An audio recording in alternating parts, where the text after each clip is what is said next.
नमस्कार, मैं मारिया आप सभी दर्शकों का मार्गदर्शन गुरु प्रोग्राम में स्वागत करती हूं, जहां पर आपके जीवन की सभी समस्याओं का समाधान निकाला जाता है। अगर आपके जीवन में कोई समस्या है तो आप हमसे अपनी सभी समस्याओं का समाधान जान सकते हैं। समस्याओं के समाधान के लिए आइए हम आपको मिलवाते हैं मार्गदर्शन गुरु श्री राकेश कृष्ण जी महाराज से। गुरु जी प्रणाम। गुरु जी आपका हमारे इस प्रोग्राम में स्वागत है। गुरु जी, जैसे कि कल हमने समस्याओं के बारे में जाना, आज हम प्रतिदिन समस्याओं के बारे में जानेंगे। तो हमारा सवाल है, कोई व्यक्ति अगर जीवन में तनावग्रस्त है तो उसे क्या करना चाहिए? देखिए, सबसे पहले तो जितने भी सनातन टीवी देखने वाले उन सबका बहुत बहुत इस प्रोग्राम में स्वागत है और हम आभार व्यक्त करते हैं उन सभी दर्शकों का जिन्होंने इतने कम समय में इतना बेहतर से बेहतर हमें रिस्पॉन्ड किया है। उनके लिए तहे दिल से मेरे बहुत बहुत कृपा है।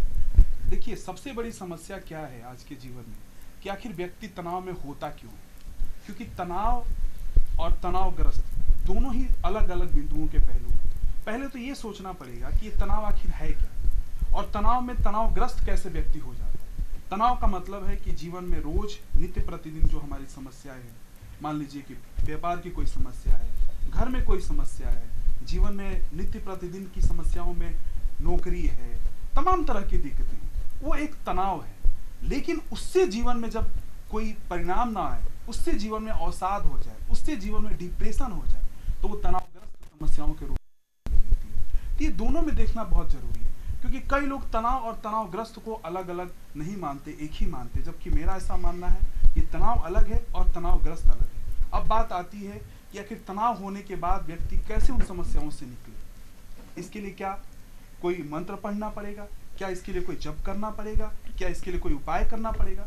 मेरा ऐसा मानना है, और जो मैंने अपने गुरुओं के अनुभव से जो प्राप्त किया है, जो संतों की वाणी से मैंने प्राप्त किया है, ये मेरा मानना है कि तनाव कहीं और नहीं समस्याएं हैं उसकी। अगर समस्याएं कहीं है तो हमारे जीवन में, समस्याएं कहीं है तो नित्य प्रतिदिन हमारे लाइफ में होने वाली समस्याएं हैं। अगर सपोज कीजिए, अगर मान लेते हैं कि अगर आपके जीवन में अगर आपको बुखार हो गया, आप क्या करेंगे? आप घर में अपना उपचार तो नहीं कर सकते, उसके लिए आपको किसी वैद्य के पास जाना पड़ेगा, और वैद्य जो चीज करना होता है। ऐसे तनाव होता है। अगर तनाव में आप हैं तो तनाव, अगर आप किसी से उस तनाव के बारे में बात करेंगे तो उसका कोई ना कोई हल आपको बताएगा। वो हल सही है या गलत है, ये आपको डिसाइड करना पड़ेगा। इसी के लिए एक अनुभवी चिकित्सक की जरूरत पड़ती है, इसके लिए एक अनुभवी मार्गदर्शक की जरूरत पड़ती है। अगर मार्गदर्शक आपका सही है, अगर उसने आपको दिखाया है, तो मुझे नहीं लगता कि आप तनाव में ज्यादा दिन तक रह सकते हैं। इसीलिए आज हो क्या रहा है कि जगह जगह एक दुकान खुली हुई है। किस चीज की दुकान है? वो दुकान है तनाव से हटाने की, लोगों को एक दिन में राजा बनाने की, एक दिन में अमीर बनाने की। क्या आप उस दुकान पर जाकर अमीर बनते हैं? क्या उस दुकान पर जाकर आप तनाव से मुक्ति पाते हैं? मुझे नहीं लगता कि आप पाते हैं। लेकिन आप अपने जीवन की जितनी भी समस्याएं हैं उसको और दोगुना चौगुना करते जाते हैं, और एक दिन क्या होता है, एक दिन आप भगवान को ही गाली देना शुरू कर देते हैं। एक दिन उसी गुरु को गाली देना शुरू करते हैं जिसके दरवाजे पर आप जाकर अपने जीवन की हर एक समस्याओं का विवरण बता के आए। क्योंकि वो हुआ क्यों है, उसका एकमात्र जरिया यही है, क्योंकि उस व्यक्ति ने आपको सिर्फ ठगा है, उस व्यक्ति ने आपको गुमराह किया है, उस व्यक्ति ने आपको गलत रास्ते पर बताया है, और गलत रास्ते पर जाकर कभी भी किसी भी समस्याओं का न हल हो सकता है न अंत हो सकता है। इसलिए आप सभी दर्शकों को मैं एक सलाह देता हूँ कि हमेशा गुरु चुनिए। अच्छी बात है, गुरु बिना गुरु के जीवन में गति नहीं है, लेकिन गुरु वो चुनिए जिसके अंदर सामर्थ्य हो, जिसके अंदर जीवन में वो लालसा हो कि आपकी तकलीफ को अपनी तकलीफ समझे, आपकी तकलीफ को मजाक न बनाए। क्योंकि अगर आपकी तकलीफ को उसने मजाक बना दिया तो आपकी जिंदगी को नरक बना देता है। वो आज कोई बीज मंत्र देता है, कोई पानी से किसी को इलाज करता है, कोई किसी को किसी भी तरीके से इलाज करता है। इलाज अनुभवी व्यक्ति कर सकता है ना, वो जिसने अपना खुद का इलाज ना किया हो आपका इलाज कैसे कर सकता है? इसलिए तनाव और तनावग्रस्त दोनों में बहुत बहुत बहुत अंतर है। इसलिए मैं लोगों को कहता हूँ, पहले तनाव में हो तो पहले चिकित्सक के पास जाओ, पहले वैद्य के पास जाओ, और तनावग्रस्त में हो तो फिर गुरु के पास आना चाहिए। दोनों में बहुत फर्क है। होता क्या है कि अगर व्यक्ति को मान लीजिए कि वो डायबिटीज से पीड़ित है, कोई व्यक्ति मान लीजिए कैंसर से पीड़ित है, तो पहले उसको डॉक्टर के पास जाना पड़ेगा, पहले विज्ञान का सहारा लेना पड़ेगा। और जब विज्ञान उस रूप में उसका परिणाम ना दे पाए, तब व्यक्ति को किसी अनुभव गुरु के पास जाना पड़ेगा। क्योंकि हो सकता है कहीं ना कहीं कि वो तनाव इतना घर कर गया है कि वो तनावग्रस्त का रूप धारण कर चुका है। इसलिए मैं सभी लोगों से यही आग्रह करता हूं कि पहले अगर जीवन में कोई छोटी तकलीफें हो, अगर मसलन बुखार हो, मसलन कोई आपके जीवन में कोई समस्या हो, कोई शरीर में कोई समस्या हो, तो पहले विज्ञान का सहारा लीजिए, पहले वैद्य के पास जाइए, पहले डॉक्टर के पास जाइए, और फिर जीवन में आपको समस्याएं ना सुलझी हो, फिर किसी गुरु के पास जाइए और वो गुरु चुनिए जिसके अंदर सामर्थ्यवान हो, जो बड़ी बड़ी बातें ना करता हो, जिसके पास भीड़ ना लगती हो। क्योंकि जहां भीड़ लगेगी वहां पर आपका इलाज नहीं होगा, वहां पर सिर्फ आप तनावग्रस्त और बेहतर रूप में धारण कर लेंगे। और नतीजा क्या होगा कि एक दिन जीवन का आपका वैसे ही अंत हो जाएगा जैसे कि जीवन का एक पानी और बुलबुला का अंत होता है। बुलबुला निकलता है, उसके थोड़े समय बाद पानी में मिल जाता है। ऐसी तनाव और तनावग्रस्त की समस्या आपके जीवन में हो जाएगी। इसलिए मैं सभी दर्शकों को यह सलाह दूंगा कि हमेशा उचित और समर्थ गुरु को चुनिए जहां पर आपकी समस्याओं का समाधान मिल सके। अगर आप हैं परेशान और नहीं हो रहा है कोई समाधान, तो आपको मिलेगा हमारे मार्गदर्शन गुरु से पूर्ण समाधान। आप हमारे कृपा समागम में आकर अपने सभी परेशानियों से मुक्त होना चाहते हैं तो संपर्क करें 9899214619 या फिर 9899214620। अधिक जानकारी के लिए विजिट करें margdarshan.guru.com। कोशिश करने वालों की कभी हार नहीं होती। जैसे हमने जाना कि प्रतिदिन समस्याओं से कैसे निकला जाता है, उसी तरह हम जानना चाहेंगे दुखों से कैसे निकल सकते हैं। देखिए, दुखों से निकलने का एकमात्र साधन जीवन में जो है वो सिर्फ शांति ही नहीं है। आखिर पहले तो समझना हमें ये जरूरी है कि दुख है क्या। ये दुख आखिर किस शब्द का नाम दुख है। ये रोज हम सुबह से लेकर शाम तक ये सुनते हैं कि भैया उस व्यक्ति के जीवन में दुख है। आखिर ये दुख है क्या? कभी आपने ये समझने की कोशिश करिए कि दुख है क्या। देखिए, दुख दो शब्द से मिलकर बना है। दुख इति अस्तित्व, यानी कि जहां पर जीवन में कोई रास्ता ना दिखे वही दुख है। और वो दुख कोई भी हो सकता है। मान लीजिए कि किसी को नित्य प्रतिदिन, जो हम अभी आपसे चर्चा कर रहे थे, कि नित्य प्रतिदिन में किसी को संतान की प्राप्ति नहीं होती, किसी को धन की प्राप्ति नहीं होती, किसी को व्यापार में कोई समस्या है, किसी को जीवन में कोई तकलीफ हो रही है, किसी को शरीर में कोई तकलीफ हो रही है और नित्य प्रतिदिन अपने शारीरिक समस्याओं से जूझता रह रहा है। ये दुख नहीं है, ये उसका कारण है। दुख की तो अब परिभाषा मैं आपको बताता हूं कि दुख की असली परिभाषा है क्या।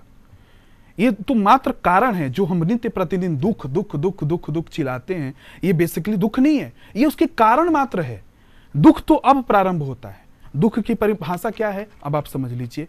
दुख की परिभाषा ये है कि जब जीवन में आपका मन करे कि मुझे अब इस जीवन से मुक्ति चाहिए, जब आप मन करे आपका कि नहीं अब मेरा कोई नहीं है इस दुनिया में, अब मेरे को भटकना ही पड़ेगा, जब आपका मन करे कि नहीं अब मेरे को कोई सहारा नहीं दे सकता, जब मन में ये भाव आ जाए कि नहीं हे परमात्मा मुझे उठा ले, जब मन में ये भाव आ जाए कि मंदिर बेकार है, जब मन में ये भाव आ जाए ये मस्जिद बेकार है, जब मन में ये भाव आ जाए ये गिरजाघर बेकार है, तो समझ लीजिए कि कहीं ना कहीं अब दुख की पहली सीढ़ी चढ़ चुके हैं आप।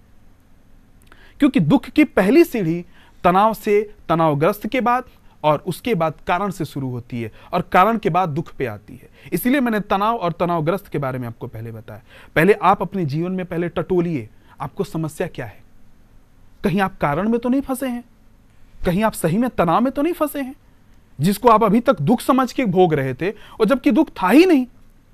दुख का मतलब सिर्फ इतने मात्र से नहीं है कि आपके जीवन में समस्याओं का अंबार लगा हुआ है। दुख का इसलिए नहीं परिभाषा आप कर सकते हैं कि कहीं ना कहीं आपके जीवन में कोई रास्ता नहीं निकल रहा है। दुख का एकमात्र परिभाषा यही है कि जब आपके जीवन में कोई समस्याओं का समाधान ना हो, तो सोचिए आप जीवन में दुखी हैं। क्योंकि दुखी मेरा यह मानना है कि दुखी व्यक्ति कभी भी हमेशा एक रास्ता का तलाश में घूमता है, हमेशा एक जीवन में उपाय की तलाश में घूमता है, और उसका नतीजा क्या हो रहा है, वो व्यक्ति अपने जीवन की कमाई को किसी से कर्जा लेकर कुंडली बनवाता है, किसी गुरु के पास जाता है, वो उसको बीज मंत्र दे देता है, कोई किसी के पास जाता है, कोई इसको कवच दे देता है, कोई किसी के पास जाता है, नाना प्रकार की व्याधियां उसके जीवन में लोग भर देते हैं। और तो और मैंने लोगों को देखा है कि वो अपने जीवन में इतने कड़वे जीवन जी चुके हैं कि वो कहते हैं कि भगवान होता भी नहीं है महाराज, या होता है, ये दोनों में मुझे भेद समझ नहीं आता। एक तरफ तो कहता भगवान है और दूसरे कहता है भगवान है ही नहीं, क्योंकि अगर भगवान है तो मेरे जीवन में समस्याएं क्यों हैं। तो मैं लोगों को यही समझाता हूं कि पहले कारण समझिए कि ये जितने भी आपके जीवन में तकलीफें हैं, इसका भगवान से कोई वास्ता नहीं है। पहली बात तो ये समझ लीजिए। मैं कहता हूं भगवान आपकी समस्याओं में कहीं भी कोई रोड़ा डालना ही नहीं चाहता, और ना ही तो आप समस्याओं में निकलने में आपकी मदद करना चाहता है, क्योंकि भगवान से समस्याओं का कोई लेना देना ही नहीं है। आपके दुखों से भगवान का कोई लेना देना नहीं है। मान लीजिए कोई रिक्शा चलाता हो और वो मेरे पास आए और बोले कि मुझे आप रातों रात प्रधानमंत्री बना दीजिए, या राष्ट्रपति बना दीजिए, या दुनिया का सबसे अमीर आदमी बना दीजिए। ये संभव है? ये संभव कतई नहीं हो सकता, क्योंकि उसमें भगवान की मर्जी कहां से आ गई? ये तो उस व्यक्ति की मर्जी है ना, क्योंकि वो रिक्शा वाला चाहता है कि मुझे ये बनना है, उसमें भगवान का कहां संबंध से आ गया? परमात्मा सिर्फ यही चाहता है कि आपके चेहरे पर मुस्कान बनी रहे। वो यही चाहता है कि आपके जीवन में जो आत्मा है, वो आत्मा में कभी भी कहीं भी बैर ना आए, उसमें कहीं भी तकलीफ ना आए, और उसको नाना प्रकार की आप रास्तों से जोड़ना शुरू कर देते हो। कभी उसको दुख का नाम दे देते हो, कभी समस्याओं का नाम दे देते हो, कभी प्रॉब्लम का नाम दे सकते हो, कभी पता नहीं क्या क्या दे सकते हो। और अंतगत्वा क्या होता है आपके जीवन में? मैं आस्था की बात कभी नहीं कहूंगा, क्योंकि आस्था एक नासूर है। एक नासूर ऐसा है कि जिसके साथ आपकी आस्था लग गई है, और चाहे कुछ भी बोल रहा है आप उसको सही ही मानेंगे। लेकिन अगर असली मूल कारण की बात में मैं जीवन में बताऊं, तो मूल कारण जीवन का सिर्फ इतना ही मात्र है कि अगर आपके दुख है जीवन में, तो उसके पहले कारण जानिए कि आखिर इस दुख हमारे जीवन में क्यों है, और इस दुख का असली, समस्याओं का असली आखिर समाधान मिलेगा कहां? आखिर वो कौन व्यक्ति होगा जो इन समस्याओं को मुझे बताएगा, इन कारण को मुझे बताएगा कि आखिर ये कारण आपके जीवन में आए क्यों हैं। अगर आपको शरीर से कोई समस्याएं हैं, तो मैं कहूंगा कभी किसी बाबा के पास मत जाओ, पहले विज्ञान का सहारा लो, पहले किसी वैद्य को दिखाओ अपने आप को। अगर आपके जीवन में दो तरह की समस्याएं हमारे जीवन में होती हैं, दो तरह के हमारे जीवन में दुख होता है। पहले दुखों की श्रेणी जान लेना जरूरी है। पहला दुख जो हमारे जीवन में होता है, वो ये दुख होता है कि हमारे शरीर में कोई समस्याएं हैं। दूसरा दुख होता है जो हमारे दैविक दुख होता है। देखिए, ऐसे मैं अगर समस्याओं की बात, दुखों की बात चली है, तो मैं आपको यहां पर एक और बात बता दूं। रामचरितमानस में बाबा तुलसीदास ने बहुत अच्छी बात लिखी है, दैविक दैविक भौतिक तापा, राम काज काहू नहीं व्यापा। यानी कि व्यक्ति के जीवन में तीन प्रकार के दुख आएंगे। मैं दो प्रकार के दुखों की श्रेणी बता रहा हूं, अब यहां पर तीन प्रकार के दुखों की श्रेणी आपको बता रहा हूं। पहला दैविक, जो आपकी शारीरिक दुख है। दूसरा दैविक, जिसमें कि आप सिंपल भाषा में आप बात करें तो उसको आप भूत कह सकते हैं, उसको प्रेत कह सकते हैं, उसको नाना प्रकार के निगेटिव एनर्जी कह सकते हैं, वो दैविक भूत है। और एक भौतिक, भौतिक मतलब जो सांसारिक तकलीफ है। ये तीन प्रकार के दुख हमारे जीवन में आते हैं, और इन तीनों प्रकार के दुखों से बचने का अगर कोई रास्ता आप मुझसे पूछें, तो उसका एकमात्र रास्ता है सही गुरु की पहचान, सही ज्ञान की पहचान, सही समस्याओं से रोग का पहचान, और सही वैद्य से रोगी की पहचान।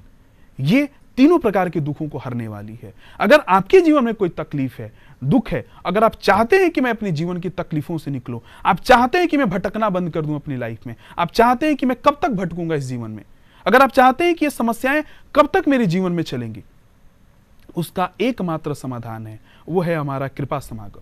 मैंने आपको पिछले एपिसोड में भी ये बात बोल चुका हूं कि अगर आपके जीवन में कोई समस्याएं हैं, तो आपको श्री कृपा समागम में आना पड़ेगा। मैं दुनिया की बात तो नहीं कहता, लेकिन आप सिर्फ मुझे 30 मिनट दीजिए, घड़ी देखकर मुझे 30 मिनट दीजिए, आपकी हर एक जीवन की समस्याओं का समाधान वहां पर मिल जाएगा। और तो और आज के बाद से आपके जीवन की जितनी भी कमाई है, जितने भी धन है, जितने भी आप भटकना अभी तक भटक चुके हैं, वो सब भटकन वहां पर खत्म हो जाता है। इसलिए मैं लोगों को कहता हूं कि देखो, मेरा ऐसा मानना है कि आप अपने जीवन में अभी तक परेशान हो, तकलीफ में हो, घिरे हुए समस्याओं से, मैं सिर्फ आपसे 30 मिनट मांग रहा हूं। मैं आपसे कुछ नहीं करवाऊंगा, आप ही अपनी समस्याओं का खुद अंत करके आ जाएंगे और आप कहेंगे कि मेरे जीवन में तो चमत्कार हो गया, जबकि वो चमत्कार मैंने नहीं किया। आप खुद अपने हाथों से चमत्कार करते हो, लेकिन आपको आभास नहीं होता है। लेकिन वहां पर आने के बाद आपको आभास होता है कि यार ये तो सब कुछ मेरे अंदर ही था, मैं तो बेकार के लोगों के चक्करों में पड़ गया, मैं बेकार के लोगों से अपने जीवन को नासूर बना दिया, दुखों का बेकार से बेकार जीवन को उसको भी मैं दुख मान बैठा, जबकि ऐसा नहीं है। सिर्फ कारण था वो, दुख तो था ही नहीं मेरे जीवन में। मेरे जीवन में तो खुशियां ही खुशियां थी।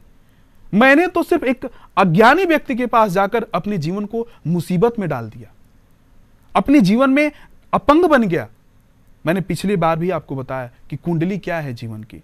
कुंडली जीवन का मात्र इतना ही नहीं है कि आप अपने जीवन की भाग्य के बारे में जानते हैं, उसका एक मात्र है कि आपको व्यक्ति अपंग बना रहा है, आपको ना चाहते हुए भी उस रास्ते पर लेकर ढकेल देता है जिस रास्ते पर निकलना आपके लिए मुश्किल काम है, क्योंकि वो व्यक्ति उसी उम्मीद पर जीना शुरू कर देता है। और मेरा मानना है कि इस दुनिया में सबसे ज्यादा अगर कोई चीज तकलीफ देती है तो वो है उम्मीद। अगर किसी व्यक्ति से आपकी उम्मीद लग गई और वो उसमें वो सफल नहीं हुआ तो उस दिन से उस व्यक्ति के प्रति आपकी आस्था खत्म, आपका विश्वास खत्म। ये है कारण, और दुख ये नहीं है। दुख तो मैंने आपको परिभाषा दे दिया।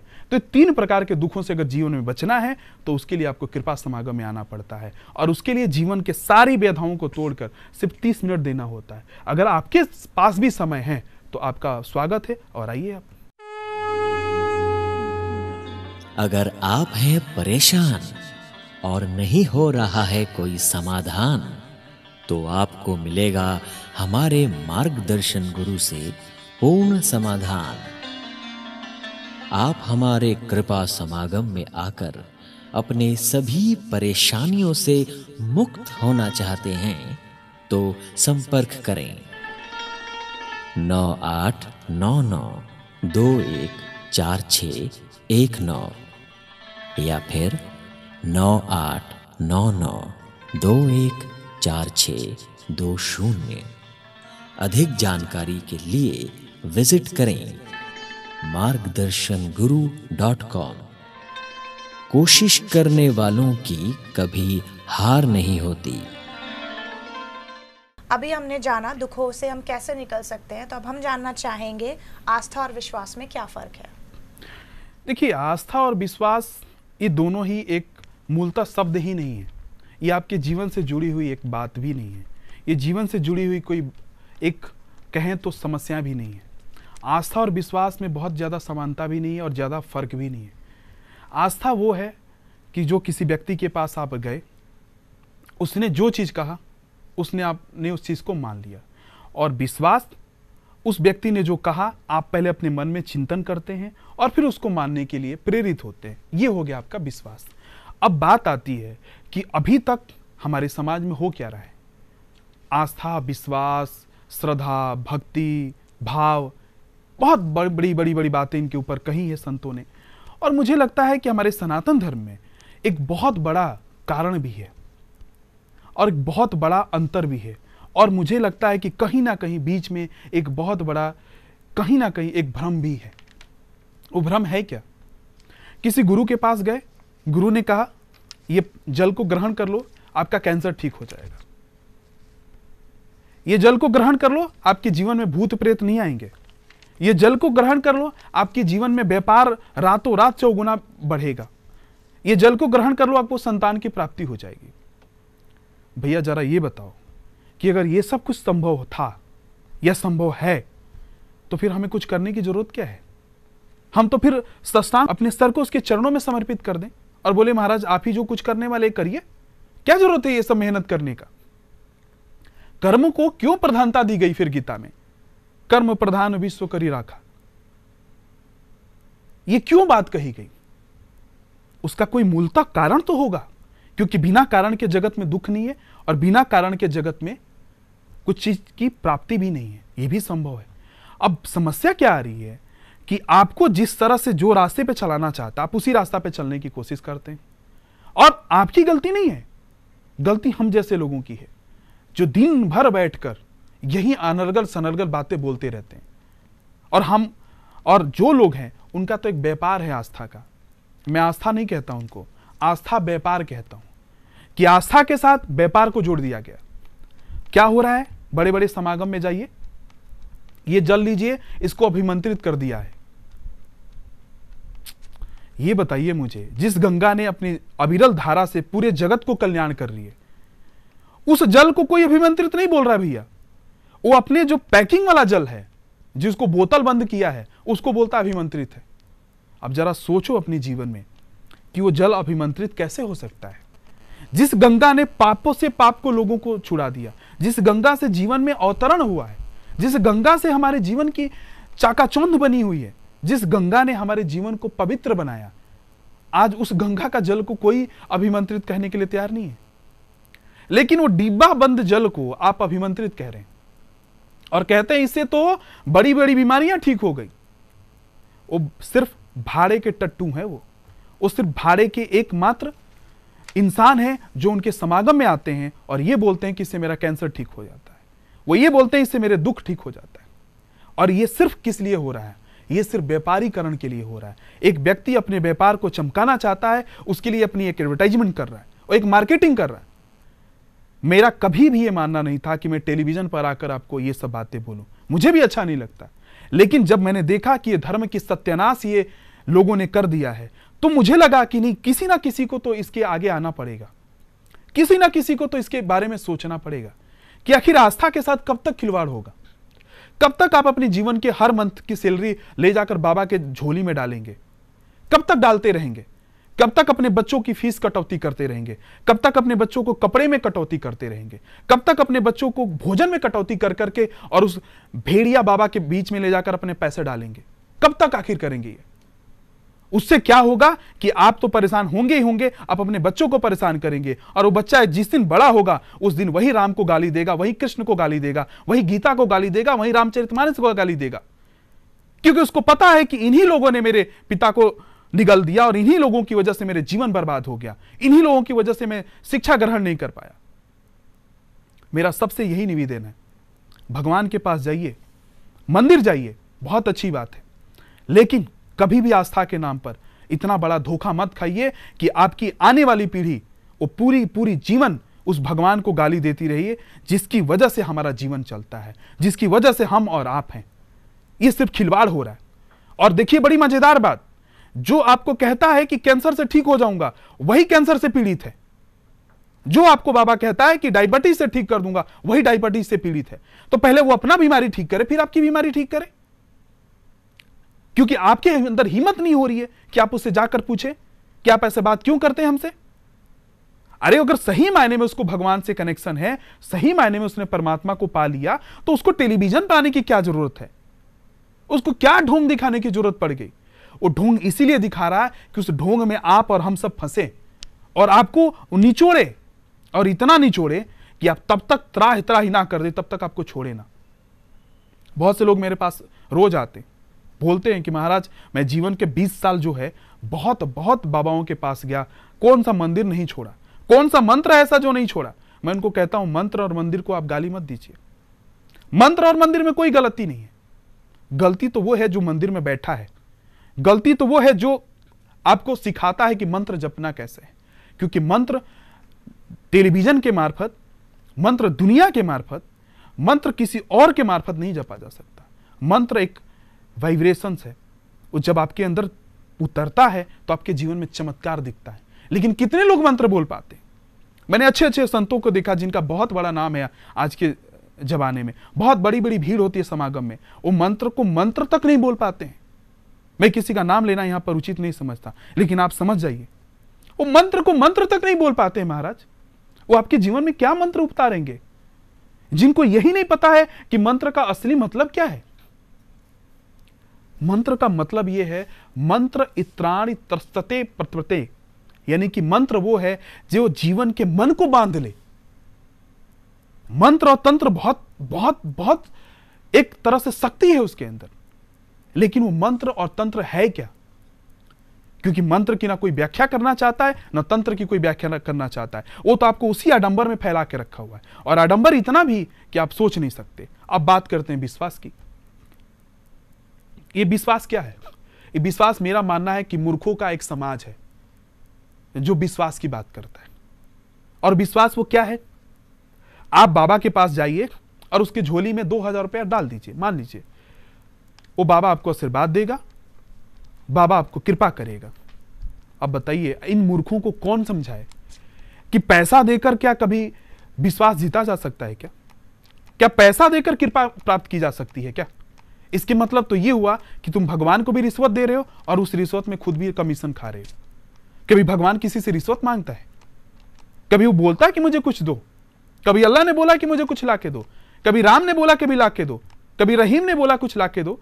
कभी यीशु मसीह ने बोला कुछ लाके दो? कभी कोई नहीं मांगता। लेकिन इन पाखंडियों को देखो कि जब तक माया उनको दर्शन नहीं होगी, वो आपको आशीर्वाद नहीं देंगे, वो आपको कृपा नहीं देंगे। अब इसी से आप समझ जाइए कि आपका विश्वास क्या है।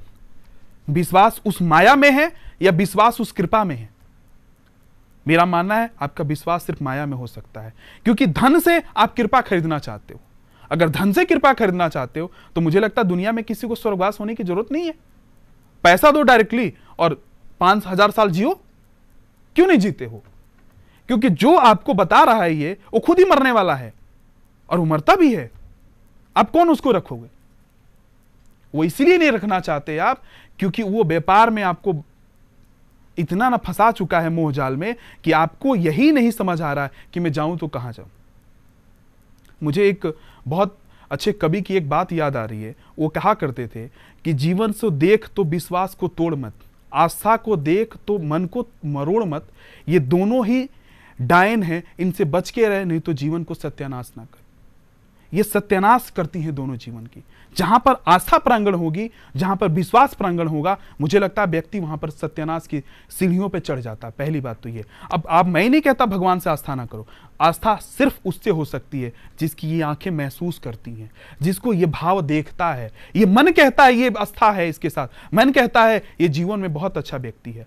व्यक्ति के साथ तो कभी आस्था हो ही नहीं सकती। व्यक्ति के साथ सिर्फ विश्वास हो सकता है और परमात्मा के साथ हमेशा आस्था होती है। तो आप कैसी बड़ी बड़ी बात कर रहे हो कि मैं गुरु के साथ आस्था है? गुरु आस्था की डोर नहीं है, गुरु विश्वास की डोर है। वो कभी भी टूट सकता है, क्योंकि विश्वास हमेशा टूटता है लेकिन आस्था कभी नहीं टूटती। आस्था हमेशा परमात्मा के साथ होता है। एक बार आस्था लग गई, एक बार प्रीति लग गई तो लग गई। मीरा की प्रीति लगी, उनकी मुक्ति हो गई। रहीम की प्रीति लगी, उनकी मुक्ति हो गई।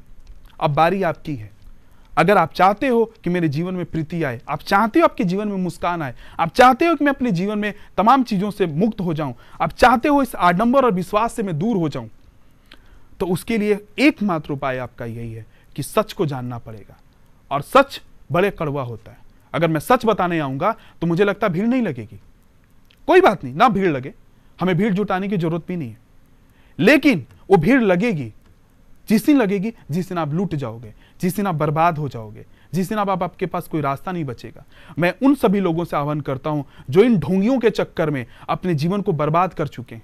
मैं लोगों से कहता हूं, सबको आपने इतने साल दिया, सब जगह आप घूम घूम के आ गए। मैं सिर्फ आपसे 30 मिनट जीवन का मांग रहा हूं।